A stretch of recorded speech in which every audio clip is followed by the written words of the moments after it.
우리 묵상의 주제가 자기의 비밀, 여호와 하나님의 비밀, 그런 뜻입니다. 우리가 신앙생활을 잘 하려면 하나님의 비밀을 깨닫는 것이 가장 중요합니다. 이미 하나님의 비밀은 정경으로 완성된 성경 말씀을 통해서 그 비밀을 알려주셨습니다. 오늘 본문의 7절 말씀입니다. 7절 말씀 함께 읽습니다. 주 여호와께서는 자기의 비밀을 그 종 선지자들에게 보이지 아니하시고는 결코 행하심이 없으시리라. 아멘. 여기 비밀이라고 하는 히브리 단어가 소드라는 단어입니다. 소드. 이 소드라는 단어는 비밀을 소유하신 하나님과 나 사이에서만 알 수 있는 내용을 말합니다.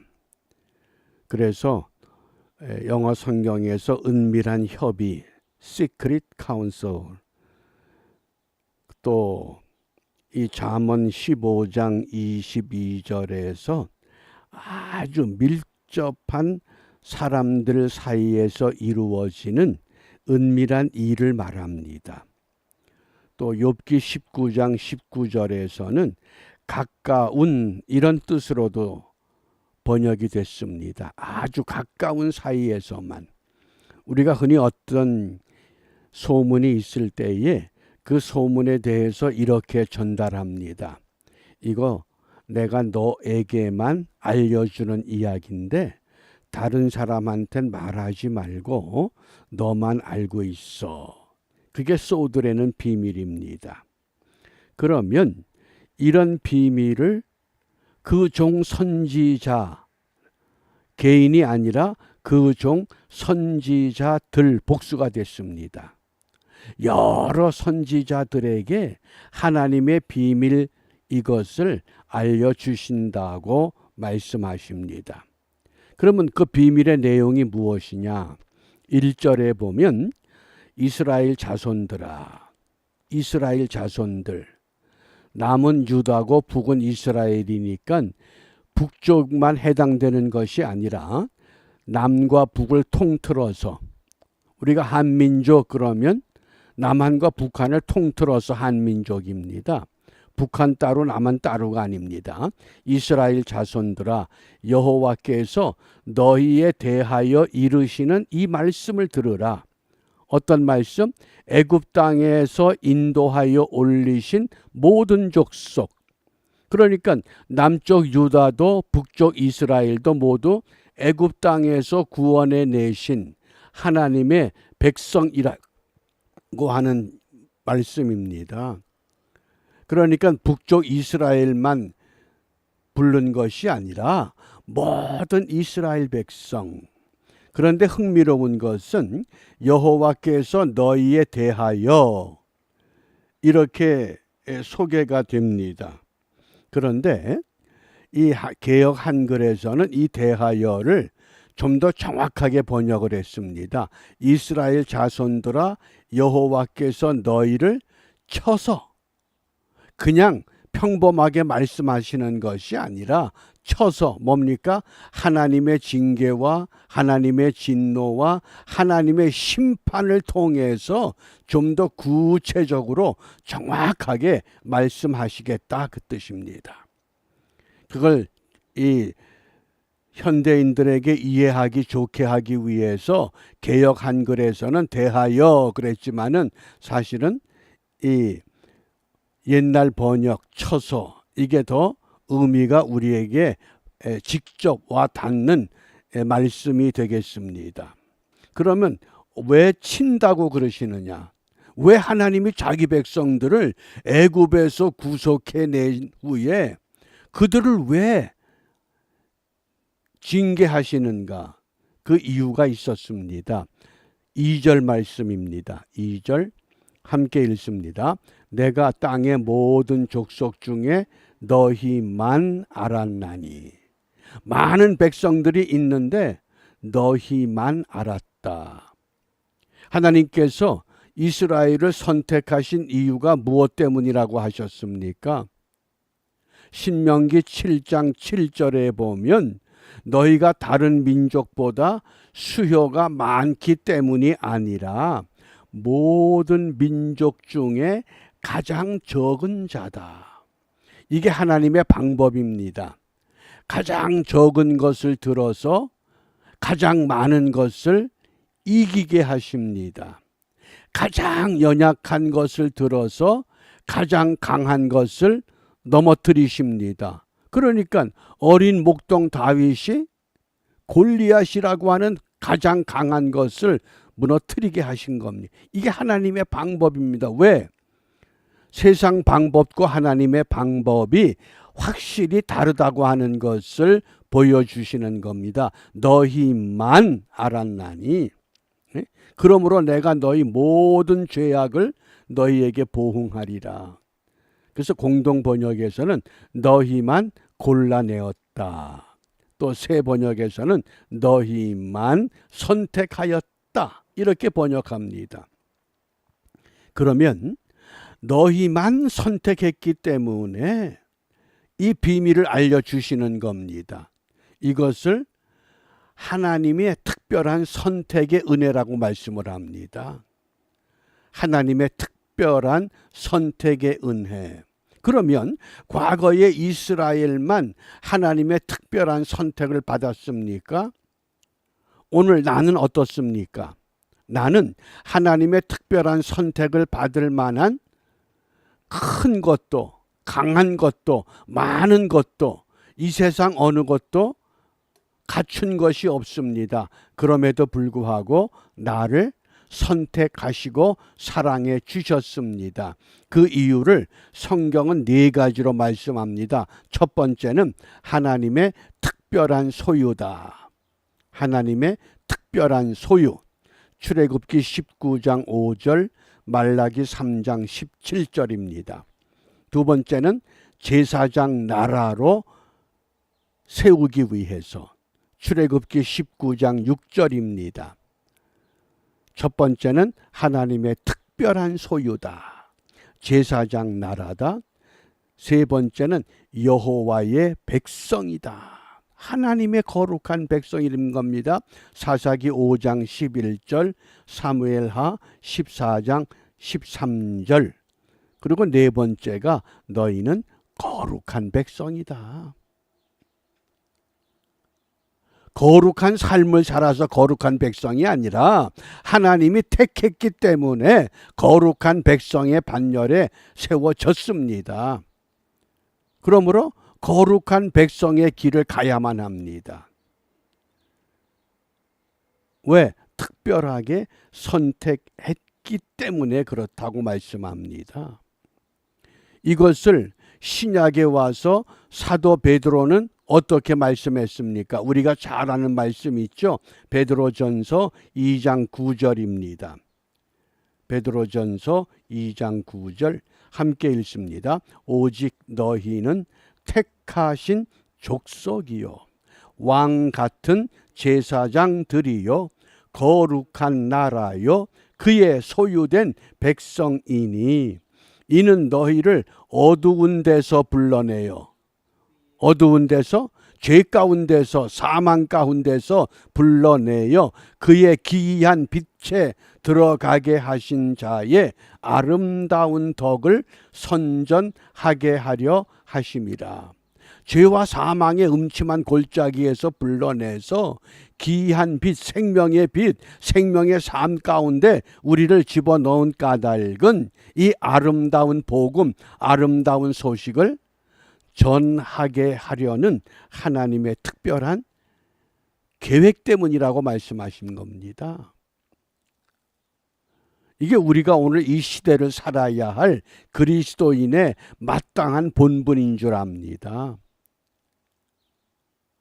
세속적으로 비교하면 우리는 아무것도 아닐 수밖에 없습니다. 그러나 오늘 이 하나님의 말씀을 근거해서 우리가 이 세상과 함께 서게 될 때 세속적인 가치에 의한 것이 아니라 하늘의 가치, 하나님이 주신 본분, 이것 때문에 우리가 이 세상을 향해서 담대하게 나갈 수가 있습니다.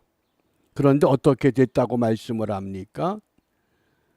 이스라엘 백성들이 그런 길을 걷질 않습니다.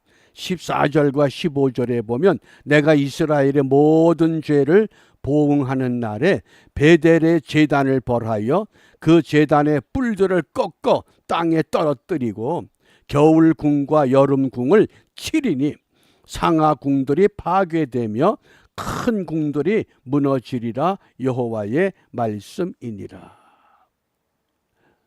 북이스라엘을 시작했던 여로보암 1세가 베델과 단이라고 하는 곳에 금송아지를 만들어 놓고 거기에 제단을 만들고 제단 뿔까지 만들었습니다.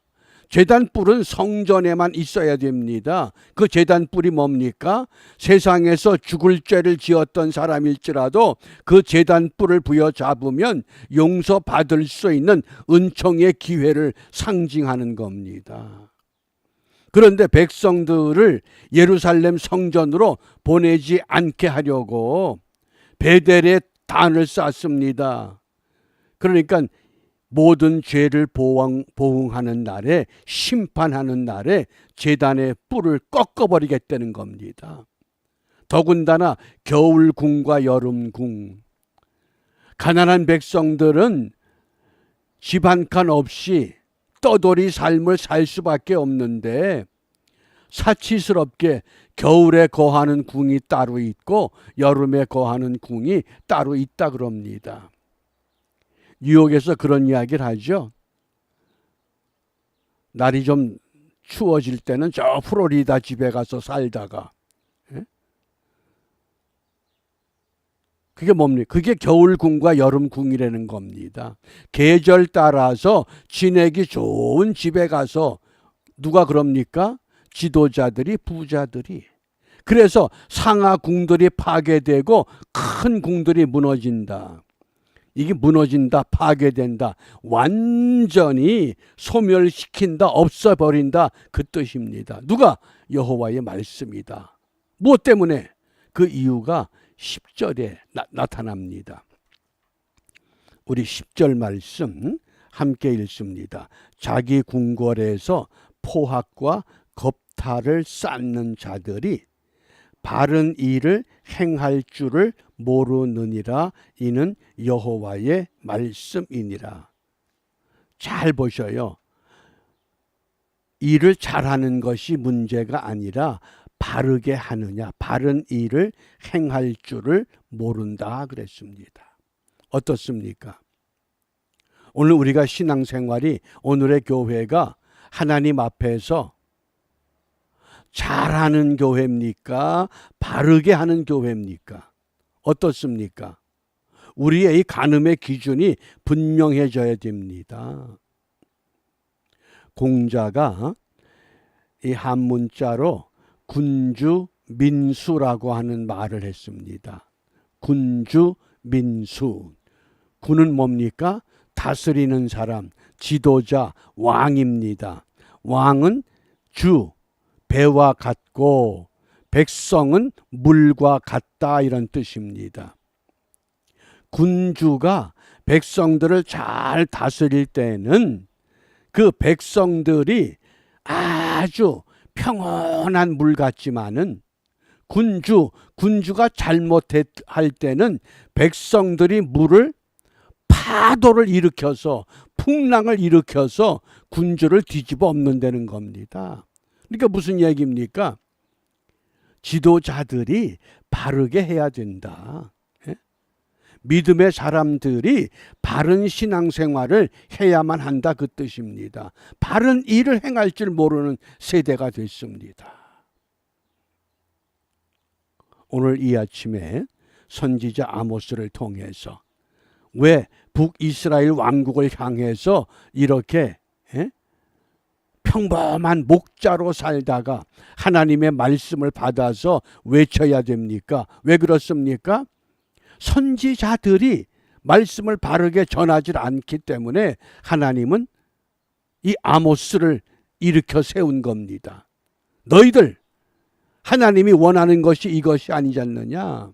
그래서 오늘 우리 기도 제목이 믿음의 본분 바르게 감당하자. 우리 한 사람 한 사람을 하나님께서 분명히 특별하게 선택하셨습니다. 내 모습이 어떠하든, 내 삶이 어떠하든, 내 경제가 어떠하든, 내 재능이 어떠하든, 내 건강이 어떠하든 하나님은 있는 그대로 쓰십니다. 가장 적은 사람들을, 가장 적은 나라를 하나님이 뽑아서 가장 강한 나라, 가장 큰 나라 세워 가신 것처럼 오늘도 그 갈릴리 바닷가에서 고기 잡던 어부들, 당시에는 가장 멸시받고 천대받던 사람들, 그들을 뽑아서 하나님의 제자로 세워주셨던 것처럼 우리가 그런 사랑과 은혜를 받았습니다. 그런 은혜를 받았으면 그런 은혜의 삶을 살아야만 합니다. 어떻게? 내게 주어진 믿음의 본분 바르게 감당해야 됩니다. 어떤 방법으로? 너희는 세상의 소금이다. 너희는 세상의 빛이다. 소금이 되라가 아닙니다. 빛이 되라가 아니라 너희는 세상의 소금이다.